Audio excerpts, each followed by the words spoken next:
Namastê, turminha!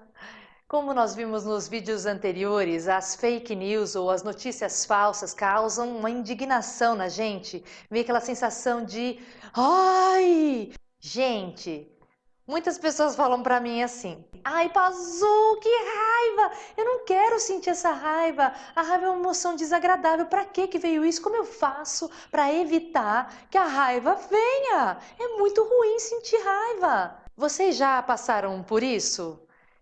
Eu fiquei pensando quais são esses mecanismos das nossas emoções, como elas funcionam na gente. Nós conhecemos tão pouco. Será que é possível ter um pouco de equilíbrio emocional?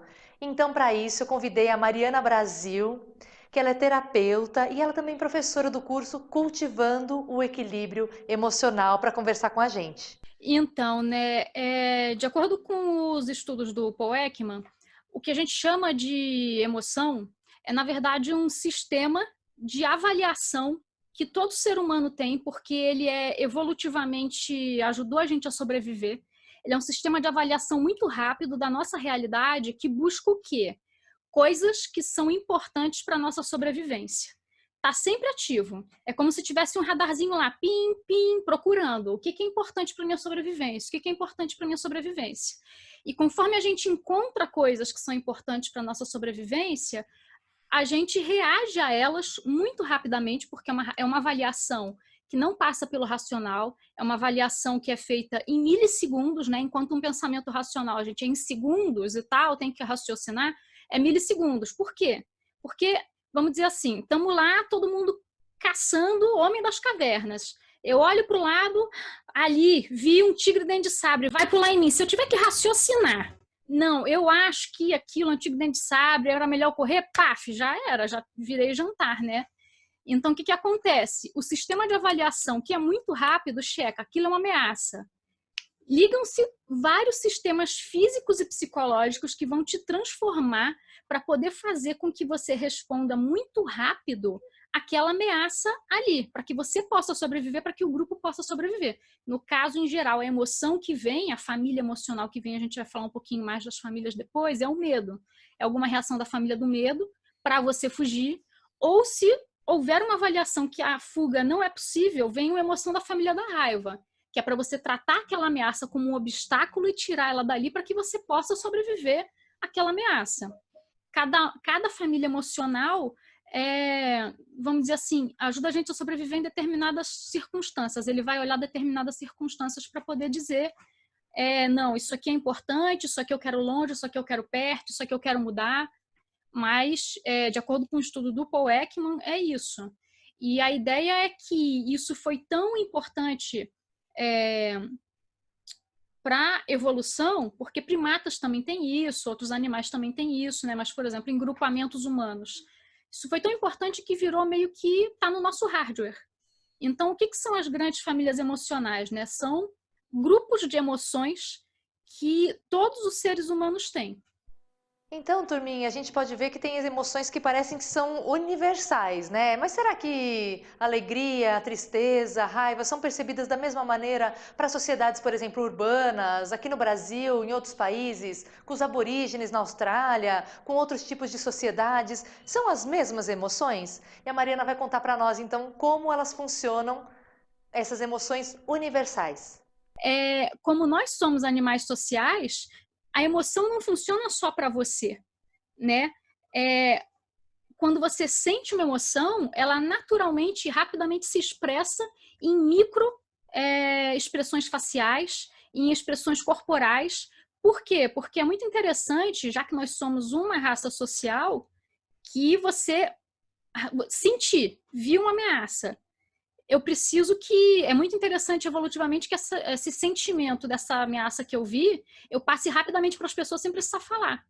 Então, existem as expressões que é para as pessoas que estavam ao meu redor, elas pudessem olhar para mim e falar, aquele ali está com medo, está vendo alguma coisa que eu não estou, eu fico com medo também, eu fico com raiva, é rápido, né? Porque não é, eu estou pensando, é uma reação, é, vamos dizer assim, quase que automática.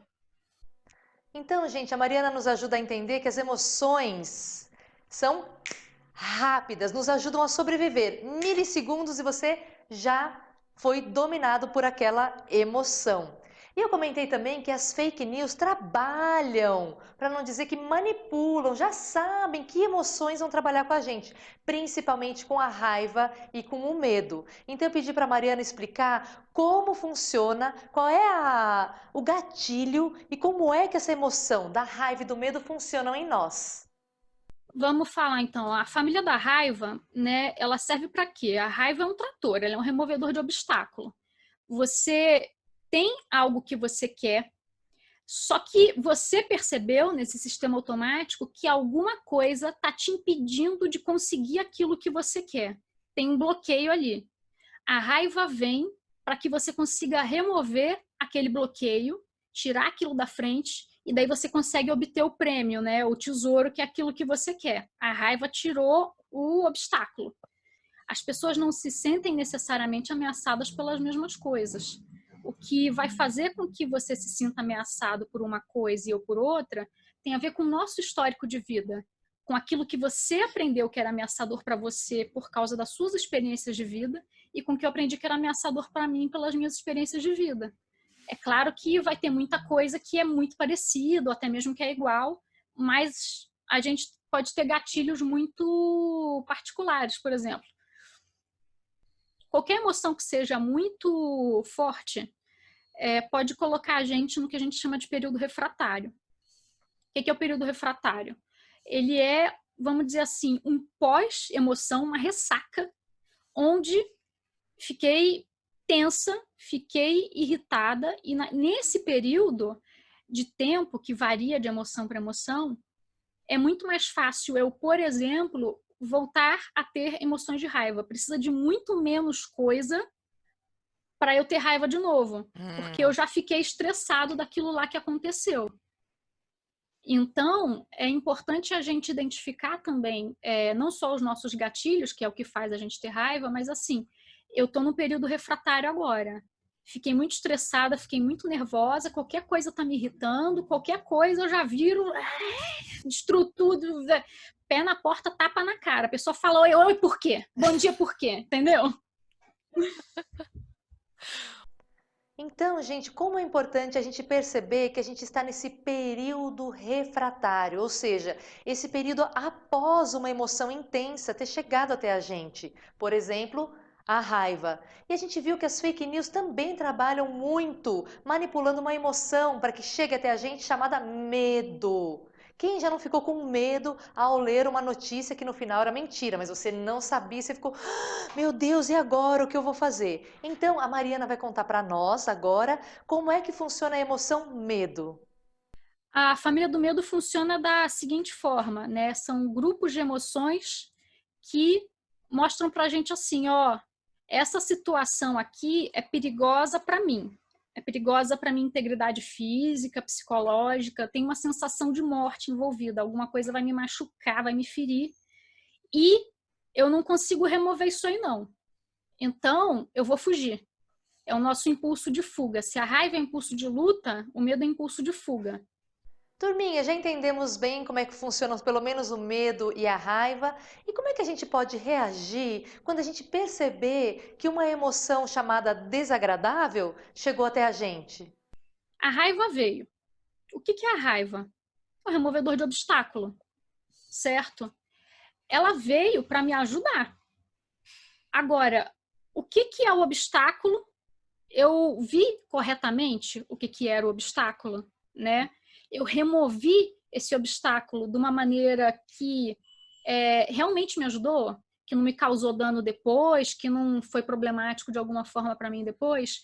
É isso que vai dizer se a sua reação está sendo construtiva ou destrutiva. E uma coisa que eu queria deixar colocado também, né, que muitas vezes a gente fala, não, a raiva é uma emoção desagradável, o medo é uma emoção desagradável. Mas muitas vezes, né, às vezes é a reação saudável a se ter. Porque às vezes você vai ver uma coisa que vai te dar raiva e você pode até falar, nossa, que merda ter raiva, que coisa, sentimento ruim, fica esse ranço aqui. Mas, gente, tem situação que não era para você estar feliz vendo, sabe? Se você vê uma pessoa que está indo agredir a outra, se você vê alguém que está indo fazer mal para alguém que é mais fraco, se você vê alguma coisa errada que está acontecendo, que você sabe que não era necessário que aquilo tivesse acontecendo e você sente raiva porque eu não queria que isso tivesse acontecendo, é uma reação saudável.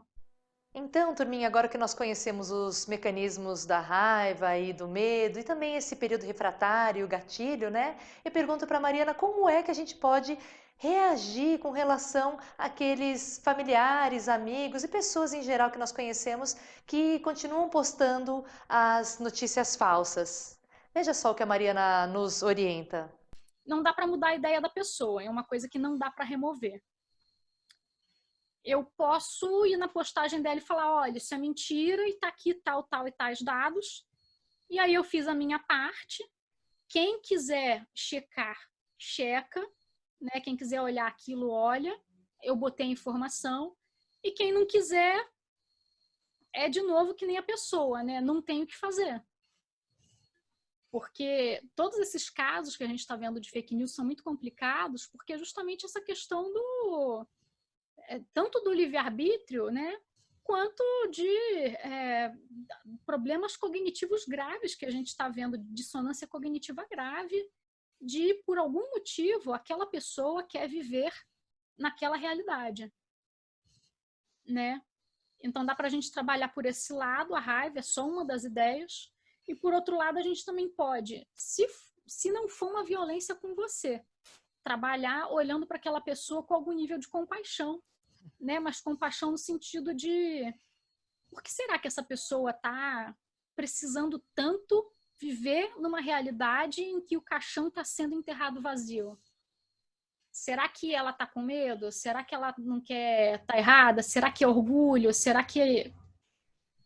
E eu então pergunto para Mariana se é possível a gente olhar, ter um olhar mais compassivo, em vez da gente também estar reproduzindo todo esse ódio, toda essa fúria e este medo, este temor. Se tem uma maneira da gente olhar com mais compassividade para essas pessoas, para essa situação que nós estamos vivendo. O que vocês acham?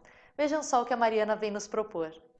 A gente pensa em ter compaixão pelo outro depois que a gente teve compaixão pela gente mesmo, tá? Então, primeiro a gente vai ter que se acolher, vai ter que falar, olha, eu tô com raiva, tá difícil pra caramba, esse é um período horroroso, a gente tá vivendo um período histórico onde ninguém tá bem, estamos passando por um monte de dificuldade, eu não tenho respostas, eu estou frustrada, eu estou com medo, eu estou com raiva, eu queria que as coisas pudessem ser diferentes, eu queria que o mundo pudesse ser melhor, mas não é isso que a gente está passando.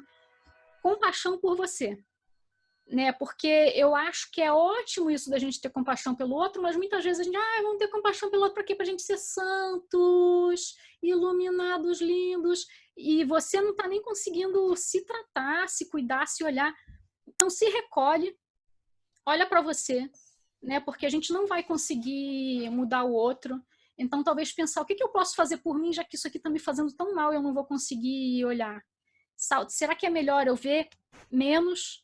Será que é melhor eu me dar um tempo? Será que é melhor eu me unir a pessoas que estão tentando fazer alguma coisa de positivo? Porque a gente não precisa só usar a raiva para destruir o negativo. A gente pode usar a raiva como um movimento para construir o positivo. Será que eu posso me unir a grupos que estão tentando fazer alguma coisa? O pessoal fazendo doação, o pessoal fazendo coisa boa, sabe? Ajudando o morador de rua, distribuindo alimento. Será que eu não posso usar a minha raiva com o que está de errado para construir o positivo? E daí deixa esse de errado para lá, porque eu não vou conseguir mudar as pessoas? Depois que você fez isso, se você conseguiu chegar no nível de estabilidade emocional de estar bem, aí eu acho que é interessante, se você não fosse uma violência para você, começar a olhar para o outro. E para terminar, eu pergunto para Mariana, existe um antídoto para as fake news? Que pergunta, né? Então, quando a gente olha uma fake news individualmente, tudo bem que assim, né? A gente já sabe que é fake news, então estou falando para as pessoas que sabem que é fake news, porque quem acredita é um pouco complicado a gente falar que, né? Mas você que já sabe que é um fake news, aquilo chegou, alguém pensou aquilo para te fazer mal, né? É complicado falar isso, mas é uma máquina que está ali cuspindo notícia para gerar polêmica, para incitar ódio, para incitar medo, para incitar emoções explosivas, para que as pessoas fiquem se engalfinhando por coisa que não está nem acontecendo, porque o que você fica fazendo o tempo todo? E não é errado fazer isso. Mas a gente perde o nosso tempo, em vez de construir o positivo e pensar o que eu posso fazer para esse pessoal aí não ter força, eu tenho que ficar falando que o caixão não está vazio, meu amigo. Daí você perde seu tempo, perde sua energia emocional, perde um monte de coisa. E isso é feito de propósito. Então saiba que eles estão mexendo com as suas emoções de propósito. Então quando a raiva vier, o que você pode fazer? Vou deixar aqui um texto pronto, porque esse negócio vai rodar. Onde ele apareceu, eu já Ctrl+C, Ctrl+V e mando. Não fico para ver a discussão depois, entendeu? Porque e o resto do seu tempo, pensa mesmo em como é que você pode gastar. Primeiro, para você ficar bem. E segundo, como é que você pode ajudar a construir coletivamente coisas positivas. Porque eu acho que essa construção coletiva do positivo é o que realmente consegue contra-atacar esse mundo, sabe, do ódio que estão tentando fazer. Queridos, espero que vocês tenham gostado. Eu agradeço muito também a Mariana Brasil por essa entrevista. E eu queria compartilhar com vocês que eu usei a raiva que eu estava sentindo das fake news sendo espalhadas num momento de pandemia tão delicado. Por exemplo, a do caixão foi um grande motivador para mim. Caixão vazio e os parentes pedindo para abrir os caixões para ver se seus mortos estavam ali. Aquilo foi tão doloroso para mim e me gerou tanta emoção de tristeza e de raiva que eu utilizei de uma forma construtiva para mim, que foi fazendo essa série de 3 vídeos sobre as fake news e as emoções. Eu espero que vocês tenham gostado. Namastê!